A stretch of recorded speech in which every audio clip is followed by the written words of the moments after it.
ఏమీ తెలియని వాళ్ళ పడుకుని ఉన్నటువంటి చిన్ని కృష్ణుడిని చూసింది పూతన. లక్ష్మీదేవిలా వేషం కట్టింది చంపేస్తానని. తీరా లోపలికి వెళ్ళింది. ఎంత అందంగా ఉన్నాడు రా ఈ పిల్లాడనుకుంది. పరమాత్మ యొక్క అందం ఎవరినైనా మోహింపచేస్తుంది. ఎంత అందంగా ఉన్నాడు రా అనుకుని, ఒరే పిల్లాడా నీకోసమేరా నేను ఇంత వేషం కట్టాను, ఒక్క గుక్కడు పాలు తాగరా నీ అందం ఏమిటో తెలుస్తుందండి. ఎందుకని స్తన్యమునకు విషం పూసుకుని వచ్చింది. స్తన్యం చప్పరించాడో చచ్చిపోతాడు.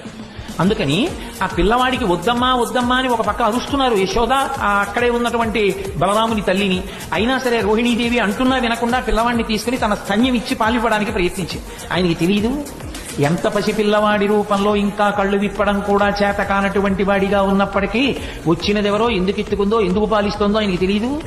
అది కృష్ణలీలంటే. అవి స్తన్యాన్ని ఆ చిన్ని పూల పట్లం లాంటి చేత్తో పట్టుకుని గుటుక్కు గుటుక్కుమంటూ 2 గుక్కలు తాగాడు అంతే.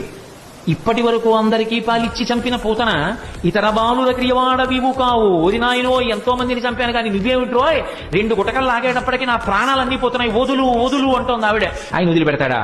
ఆయన విడిచిపెట్టలేదు. ఆఖరికి ఆ శరీరం 13 కిలోమీటర్ల దూరం పడిపోయింది. 2 గుక్కలలో నేను నాది అన్న అహంకార మమకారాలన్నీ తాగేశాడు కాబట్టి ఆమె శరీరం నందు ఏ కల్మషం లేదు. అందుకే ఆమె శరీరం కాలిపోతుంటే అగరవత్తులు కాలిపోతున్న సువాసనలు వచ్చాయి. కన్న తల్లి ఏ స్థితి పొందుతుందో అటువంటి స్థితి పూతన పొందేసింది.